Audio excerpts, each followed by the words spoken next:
भी आना हुआ, और साथ साथ चेतना मंच को बहुत बहुत धन्यवाद कि उन्होंने ऐसा प्रोग्राम रखा जिसकी वजह से हम जैसे लोगों का भूमिका तय हुआ। और साथ में सर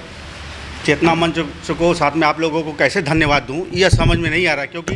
चेतना मंच वाले दिल्ली से आए हैं और हम बनारस से आए हैं। मतलब मैं इनका स्वागत करूं कि ये मेरा स्वागत करे, ये समझ में नहीं आ रहा है सर।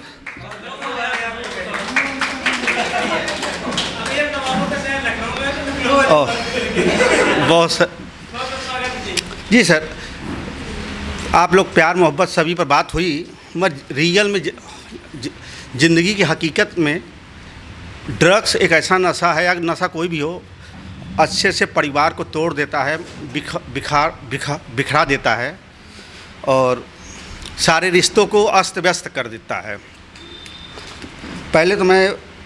छोटा सा नशा पर रचना प्रस्तुत करता हूँ। आओ नशा मुक्ति दिवस मनाते हैं, आओ नशा को जड़ से मिटाते हैं, आओ अपनों को अपनों से मिलाते हैं, जो नशा के आगोश में खो गए हैं उनको फिर से जगाते हैं, जो नशा के चक्कर में अपना मान सम्मान खो दिया है उसको फिर से दिलाते हैं, जो अपना विश्वास खो चुके हैं एक बार फिर से उनका विश्वास दिलाते हैं, एक उम्मीद की किरण उनके दिल में फिर से जगाते हैं, एक उम्मीद की किरण उनके दिल में फिर से जगाते हैं, एक बार फिर से मानव को मानव से मिलाते हैं, माँ को उसके बच्चे से मिलाते हैं, जो भूले हैं, जो बिछड़े हैं,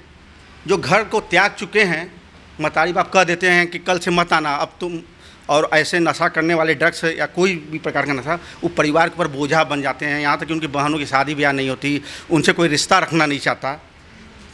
तो मानव को मानव से मिलाते हैं, माँ को उनके बच्चे से मिलाते हैं, जो भूले हैं, जो बिछड़े हैं उनको उनके परिवार से मिलाते हैं, बहन को भाई से मिलाते हैं, एक पिता को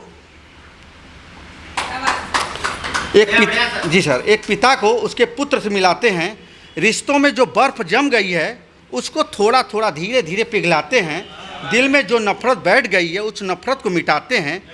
रिश्तों का मोल समझाते हैं, भाई को भाई से मिलाते हैं। जी सर, एक छोटी सी रचना और प्रस्तुत कर रहे हैं सर। हम लोग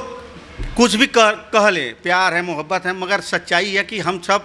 एक व्यक्ति के इशारे पर नाच रहे हैं, उसका नाम है राजनीति, जो हमारे जीवन को अस्त व्यस्त कर रहा है, अपने हिसाब से हम लोगों को कंट्रोल किए हुए है। और आज के नए बच्चे कम समय में अधिक से अधिक पैसा कमाना चाहते हैं, सोचते हैं कि मतलब पैसा कैसे कमाया जाए, तो बस उसी के ऊपर है। आइए एक व्यवसाय अपनाते हैं, राजनीति में अपना किस्मत चमकाते हैं। आइए एक व्यवसाय अपनाते हैं, राजनीति में किस्मत चमकाते हैं, सेटिंग हो गया तो 7 पीढ़ी बैठ कर खाएगी, जीवन भर मौज उड़ाएगी, विदेश में लड़का पढ़ाएंगे, विदेश में ही संपत्ति जुटाएंगे, विदेश में ही होटल और टापू खरीदेंगे, देश के विकास को नोच नोच कर खाएंगे, अपना और अपने परिवार का विकास सिर्फ विदेश में ही कराएंगे, स्विट्ज़रलैंड में पैसा जमा कराएंगे, धीरे धीरे अपने परिवार को विदेश में सेटल कराएंगे, एक लंबा चौड़ा घोटाला करके भाग जाएंगे, विदेश में अपनी दुनिया बसाएंगे, भारत के कानून को अंगूठा दिखाएंगे। और हम लोग आजकल 2 तरह से ज़िंदगी जीते हैं, एक तरफ तो हम बहुत अच्छे हैं, दूसरी तरफ से हम लोग का चेहरा जो है बहुत गंदा है। हम लोग राम को पूछते हैं, वक्त आने पर अपने भाई का ही हिस्सा हड़प लेते हैं। और हम लोग मतारी बाप को बहुत इज्जत देते हैं, सम्मान देते हैं। मतारी बाप जब थोड़ा सा भी बीमार पड़ जाते हैं तो हम लोग कागज़ पर अंगूठा लगाने से सोचते नहीं हैं, पीछे रहते नहीं हैं, बस उसी के ऊपर है। तो इसको हम अपने भाषा में बोले हैं मक्कारी है नेचर की। मीठी मीठी बातें करते रहिए, समाज को धोखा देते रहिए,